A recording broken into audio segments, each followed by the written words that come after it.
আসসালামু আলাইকুম, কি খবর সবার?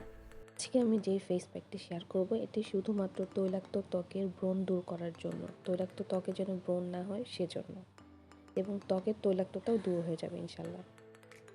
ফেস প্যাকটি বানানোর জন্য আমি শুধুমাত্র 3টি উপাদান ইউজ করব। সেটি হলো লেবু, শসা আর বেসন। এগুলোর ব্রণের জন্য কী কী উপকার সেটাও আমি শেয়ার করব। এই ভিডিওটি না টেনে শুরু থেকে শেষ পর্যন্ত দেখতে থাকুন। ব্রণপ্রবণ ত্বকের জন্য শসা খুবই উপকারী। শসার অ্যান্টি ইনফ্ল্যামেটরি এবং হাইড্রেটিং বৈশিষ্ট্য এটিকে ব্রণপ্রবণ ত্বকের জন্য একটি চমৎকার বিকল্প করে তোলে।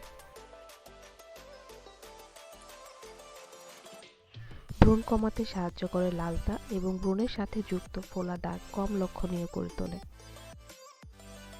শসার শীতল প্রভাব জ্বালা পোড়া ত্বককে শান্ত করতেও সাহায্য করে। ভবিষ্যতে ব্রেকআউটের সম্ভাবনা কমিয়ে দেয়। উপাদানটি হলো লেবু। লেবু একটি প্রাকৃতিক অ্যান্টিব্যাকটেরিয়াল এবং অ্যান্টিফাঙ্গাল এজেন্ট।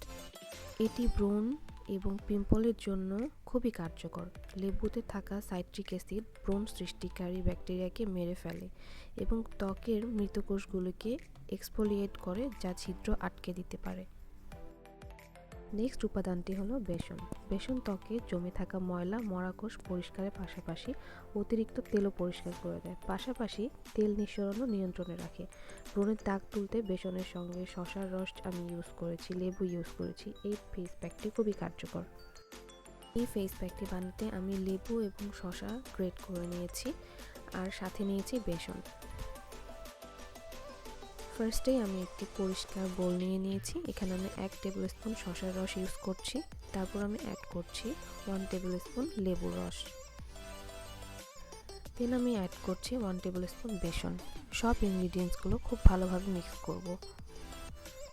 মিক্স করা হয়ে গেলে আমি আমার ফেস খুব ভালোভাবে ক্লিন করে তারপর আমি ফেস অ্যাপ্লাই করব। এটি 30 থেকে 40 মিনিট রেখে নর্মাল পানি দিয়ে আমি ধুয়ে ফেলবো। সপ্তাহে 2 দিন ইউজ করতে হবে। ইউজ করে রেজাল্ট জানাতে ভুলবেন না। বাই।